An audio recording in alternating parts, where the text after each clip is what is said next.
ഇങ്ങനെയാണ് എന്നെ കെട്ടിച്ചു കൊടുത്തിട്ടോളെ ഒരു പെൺകുട്ടികളെ കെട്ടിക്കൊടുക്കുന്നതിനും എന്തെല്ലാം വിഷമങ്ങളുടെ കഷ്ടങ്ങളുടെ ദുഃഖങ്ങളുടെ ദുരിതങ്ങളുടെ നല്ല മനസ്സിലായ നീ രണ്ടെണ്ണം വളർത്തണല്ല 4 കൊല്ലം കഴിയുമ്പോ വിവരം പറയും. സ്വർണത്തിന് ദിനം പ്രതി വർദ്ധിച്ചുകൊണ്ടിരിക്കുകയാണ്. ഇപ്പൊ 1 ലക്ഷത്തിന് ചില്ലറ കിടന്നു. സ്വർണ്ണക്കട കണ്ടാൽ തന്നെ അറ്റക്കായി വന്ന് ചത്തുപോകും. പാവങ്ങളെങ്ങനെ സ്വർണം വാങ്ങുന്നു. ഇപ്പൊ വെള്ളിക്കാണ് നല്ല വില, നല്ല ആ സ്വത്ത് മുതൽ ഉണ്ടാക്കി വെച്ച് ഇന്ന് വരും കൂടിയപ്പാട് നാളെ വരും കൂടിയപ്പാട് പറഞ്ഞ് കാത്തിരിക്കുന്ന കുടുംബങ്ങളിൽ പെൺകുട്ടികളെ കാണാൻ വരും. നാളെ നോക്കിയാൽ ശരിയില്ല. പെൺകുട്ടികൾ വീട്ടിലിരിക്കുന്നവരും അച്ഛനമ്മയ്ക്ക് ആവലാതിയും മനസ്സുമുട്ടാണ്. വെളിയിൽ ഇറങ്ങി പോകാനുള്ള സമാധാനം ഉണ്ടാവില്ല. സ്വത്ത് മുതൽ ഇല്ലാത്ത കുടുംബത്തിൽ എന്റെ മകൾക്ക് ഒരു കല്യാണാലോചന വന്നാൽ എങ്ങനെയാ നടത്തുക, എങ്ങനെയാ കഴിക്കാന്ന് പറഞ്ഞ പ്രയാസപ്പെടുന്നവളെ പെൺകുട്ടികളെ കാണാൻ വരും. നാളെ നോക്കിയാൽ ഉടനെ ചേരും. കടവും കള്ളിയും വാങ്ങിയിട്ടും ഇരിക്കുന്ന വീടും വരെയും വിറ്റിട്ടും ചുട്ടിട്ടും വീട്ടിന്റെ ആധാരം കൊണ്ട് ബാങ്കിൽ കൊണ്ട് വെച്ചിട്ടും എത്ര മനസ്സുമുട്ടുള്ള ഒരു പെൺകുട്ടിയെ കെട്ടിക്കൊടുക്കാൻ എന്താ കാര്യം അറിയോ? സ്ത്രീധനം എന്നൊരു ശാപം ഉള്ളതുകൊണ്ട്. സ്ത്രീധനം എന്നൊരു ദുരന്തം കാരണം എത്ര ആത്മഹത്യകളും എത്ര കൊലപാതകങ്ങളും എത്ര സ്ത്രീപീഡനങ്ങളും നടക്കണം കേരളത്തിൽ. പറഞ്ഞു മനസ്സിലായോ? സ്വന്തം ഭർത്താക്കന്മാരെ പോലും വിശ്വസിക്കാൻ പറ്റാത്ത കാലഘട്ടമാണ്. പാമ്പ് തന്നെ വാടകയ്ക്ക് കൊണ്ടുവന്ന് ഭാര്യനെ ഒരു റൂമിലാക്കിയ പാമ്പിനെ അതിന്റെ ഉള്ളിലിട്ട് ജീവിച്ച് ജീവനോടെ അതിനെ പണിയെടുക്കാൻ നിൽക്കുകയാണ്. അത്രയും മനുഷ്യമുട്ടിയ ഒരു പെൺകുട്ടി കെട്ടിക്കൊണ്ട 3 മാസം പറഞ്ഞാൽ നിന്റെ മണ്ട കിട്ടില്ല. ഇങ്ങനെ അപ്പം കൂടി കെട്ടിക്കൊടുത്തത് എന്താണ് കല്യാണം കച്ചവടത്ത് അതെ എത്ര മക്കളാണ്? ആ മുരുകച്ച കല്യാണം കഴിഞ്ഞിട്ട് 3 മക്കളുണ്ടെന്ന്. മൂന്നേ 3 മക്കളുണ്ട്. കല്യാണം കെട്ടുന്നത് 3 കല്യാണം കഴിച്ചോടത്ത് 3 മക്കൾ മാർക്കണ്ടര വയസ്സിൽ ദീർഘായുസോടെ അച്ഛനും കണ്ണടയുന്നവർ ആ മക്കളുടെ കണ്ടുകൊണ്ടേയിരുന്നോട്ടെ. ആ പെൺകുട്ടിയെ കെട്ടിക്കൊടുത്ത് 23 വർഷം കഴിഞ്ഞു. 23 വർഷത്തിലടിക്ക് 3 മക്കള്. കല്യാണം കെട്ടുന്നത് 3 കല്യാണം കഴിച്ചു കൊടുത്ത് 3 മക്കൾ. ഒരു പെൺകുട്ടികളെ കണ്ട കുട്ടി നിന്റെ വിശേഷം എന്താണ്? നിന്റെ നാടവിടെയാണ്? നിന്റെ അച്ഛനമ്മയാരാണ്? നിന്നെ കെട്ടിക്കൊടുത്തുണ്ടോ? നിന്റെ ഭർത്താവിന്റെ സ്വഭാവം എങ്ങനെ? മക്കളും കുട്ടികളും എത്ര?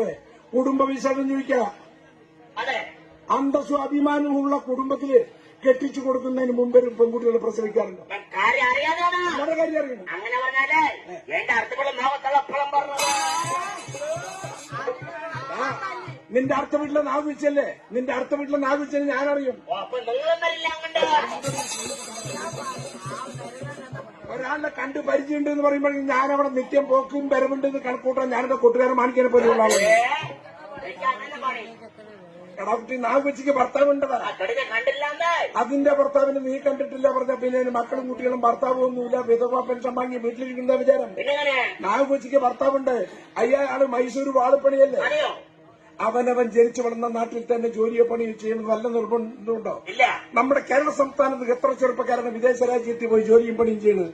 നമ്മുടെ കളിസംഘത്തിൽ 16 പേരുണ്ട്. 16 ആള് 16 നാട്ടിൽ നിന്നും 16 വീട്ടിൽ നിന്നും നമ്മുടെ ഇവിടെ വന്നിരിക്കുന്നത്. കാരണം നമ്മുടെ പണി ചെയ്യാനാണ്. ഒരു ചാണ് വയറ് കഴിയാൻ വേണ്ടി സത്യസന്ധമായി മാനവും മര്യാദയും ജീവിക്കുകയാണെങ്കിൽ എവിടെ വേണമെങ്കിൽ പോവുക. അതുകൊണ്ട് യാതൊരു കുഴപ്പമില്ല. നാഗുച്ചിന്റെ ഭർത്താവ് മൈസൂർ തന്നെ ഇരുന്ന എങ്ങനെ കുടുംബം കഴിയും? എടാ ഉണ്ണി അയാള് ഇടയ്ക്കിടയ്ക്ക് വരുന്നുണ്ടോ? അയാള് പാതര നേരത്ത് വരും, രാവിലെ നേരത്തെ പോകും. നീ 10 മണി വരെ കിടന്നുറങ്ങണമെങ്കിൽ എങ്ങനെ കാണാനാണ്? അയാൾ അവിടെ എന്താ പണിയറിയോ? അവിടെ അയാളെ പ്രതികരിക്കല്ല. നാഗുച്ചിന്റെ ഭർത്താവ് വാളുപണിയല്ലേ? വാള് കടയാനാവുമ്പോ ഇങ്ങോട്ട് വരും. വാള് കടന്നു കഴിഞ്ഞാൽ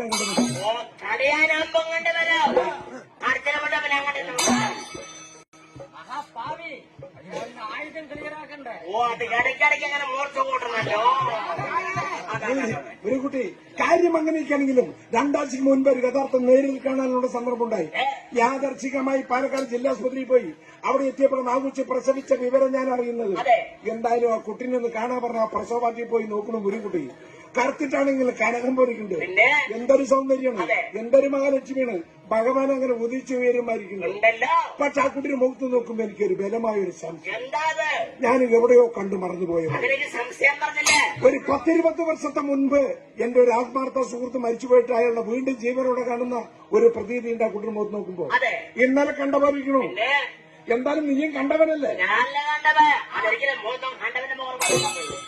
എന്തായാലും ആ കുട്ടി നീ നേരിൽ കണ്ടല്ലേ? അതിന്റെ രൂപവും ഭാവവും ഭംഗിയും ഭാഷയും ആരുടെ പോലെ ഇരിക്കണം? എങ്ങനെയിരിക്കുന്നു?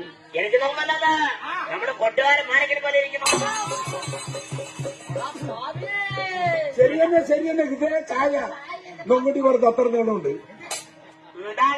എന്റെ പേര് പറഞ്ഞ് കളിക്കളിക്കാത്ത കൂടെ വരുന്നത് അത് സൈക്കിൾ മന്ത്രാകം അത് കാറ്റ് പോകാൻ ചണ്ടം വരെ വലിക്കാൻ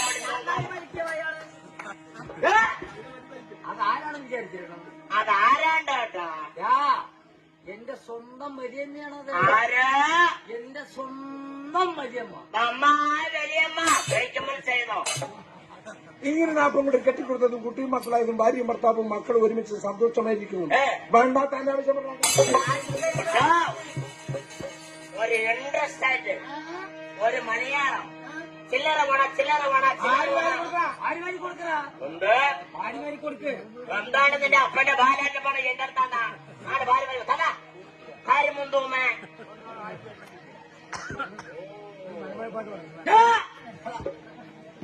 എന്റെ അപ്പം ബാധത്തെ പണം മേടിച്ച് കല്യാണം കഴിച്ചിട്ടോ? കൂട്ടിന് വന്നല്ല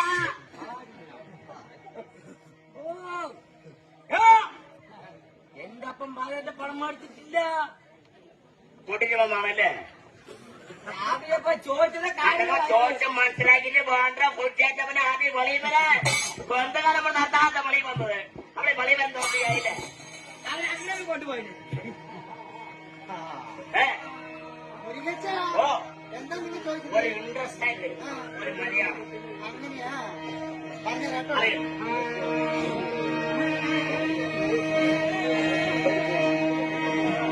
എന്റെ മുരുകച്ച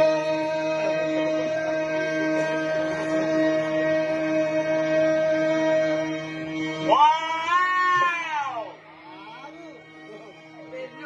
ഉദിലാവളി പോലെ പുഞ്ചിരിച്ച മുഖക്കട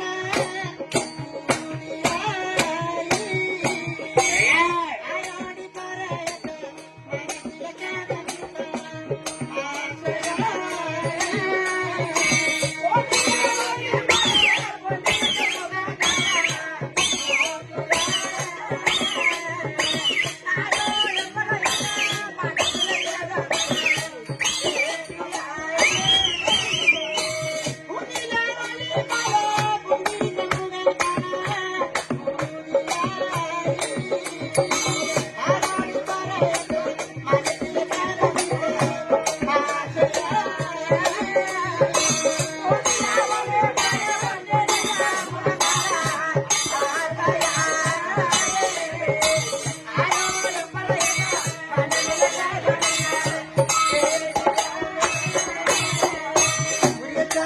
ഇങ്ങനെയൊക്കെ പറഞ്ഞാല് പറഞ്ഞല്ലോ. എന്റെ ഭർത്താവിന്റെ അതെ.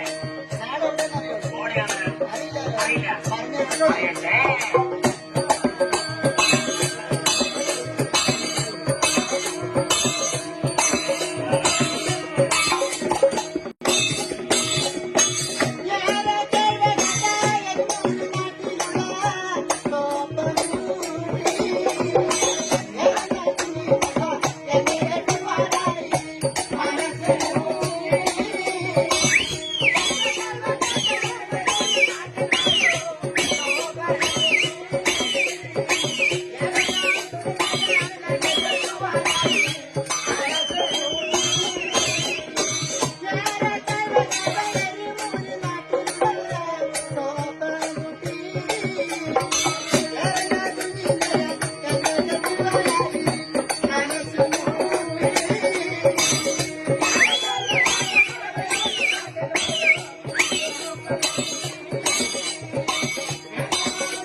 മുരുകച്ച ഓ, ഇങ്ങനെയൊക്കെ പറഞ്ഞാല് പറഞ്ഞാലോ.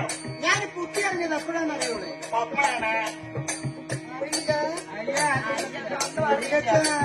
നിങ്ങൾ എന്റെ വീട്ടിന്റെ ഉമ്മറത്തൂടെ അങ്ങോട്ടും ഇങ്ങോട്ടും നടക്കണം ഞാൻ കണ്ടിട്ടുണ്ട്. അതെ, മത്തി വെക്കാൻ പഠിക്കുന്നു. പക്ഷെ ഇതൊന്നും നിങ്ങൾ അറിഞ്ഞിട്ടില്ല. ഇല്ലല്ല. ഞാൻ എത്ര വയസ്സിലാണ് വലിയ കുട്ടിയായത്? എത്ര വയസ്സിലാണ്? പറഞ്ഞ കേട്ടോ. പറയട്ടെ.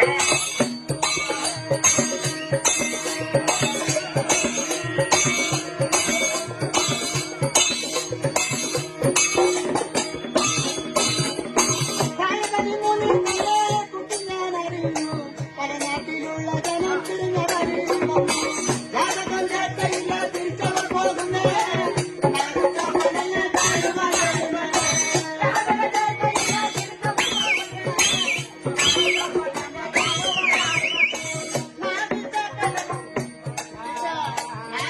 മണ്ണെന്ന് പറഞ്ഞു. അതെ. എന്ത് സംഭവിച്ചു? സംഭവിച്ചു ഇവിടെ. പറഞ്ഞ കേട്ടോ.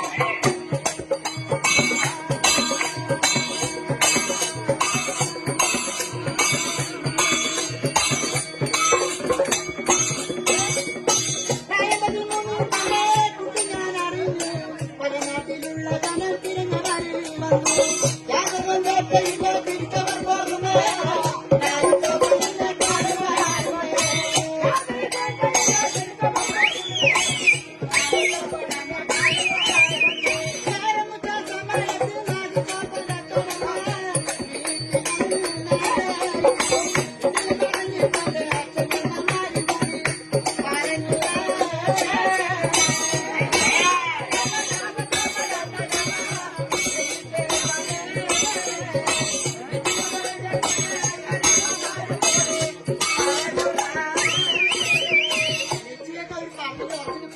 അതെ. അത് കഴിഞ്ഞിട്ട് അവിടെ എന്ത് സംഭവിച്ചു? ഇത് സംഭവിച്ചു ഇവിടെ. പറഞ്ഞ കേട്ടോ. പറയട്ടെ.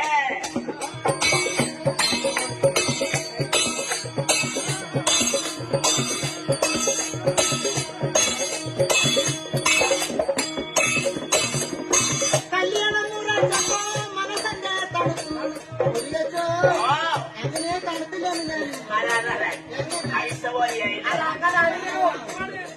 മനസ്സ് കിടന്ന് ഇങ്ങനെ പടക്കിയല്ലേ അതെ അതെ അതെ അതേപോലെ അതുപോലെ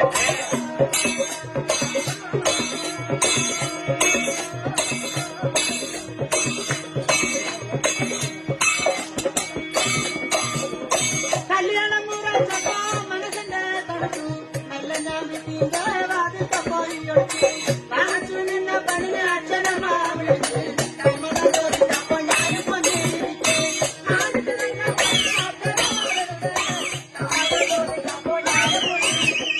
നാണിച്ചു നിന്ന പണിന് അച്ഛനമ്മ വിളിച്ചു കമ്മടം ചോദിച്ചപ്പോ ഞാനിപ്പോ ജീവിച്ചു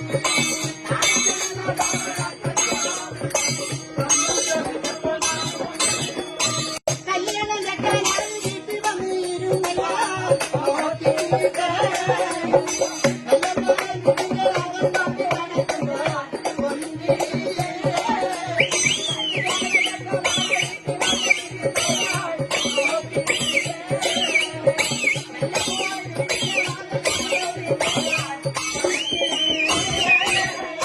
കല്യാണം ചക്കാനായി വീട്ടിൽ വന്നിരുന്നല്ല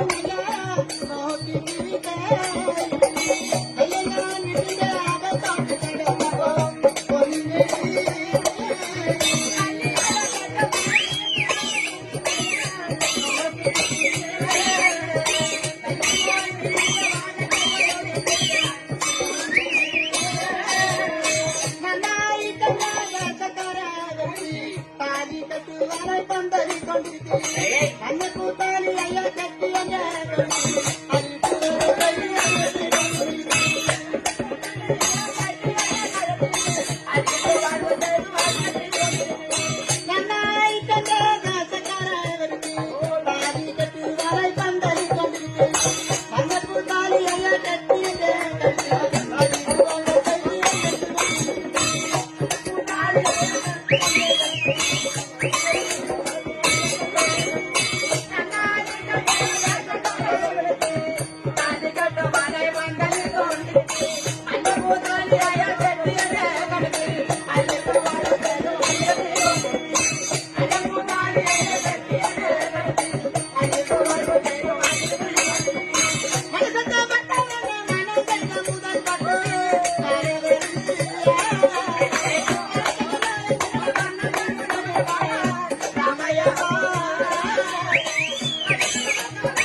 ഇങ്ങനെയാണ് അങ്ങനെ കേട്ടോളെ ഇങ്ങനെയാണ് അങ്ങനെയാണ് അങ്ങനെ രണ്ടുപേരാളുണ്ടാ ആവും എന്റെ ഭർത്താവുണ്ട് ഞാനൊന്നൊരു കാര്യം ചെയ്യട്ടെ വീട്ടിൽ പോയിട്ട് വല്ല കഞ്ഞിയോ വെള്ളം ഉണ്ടെങ്കിൽ കുടിച്ചിട്ട് വരാട്ടോ നിങ്ങളും വരും എന്റെ കൂടെ നടക്കാനുണ്ട്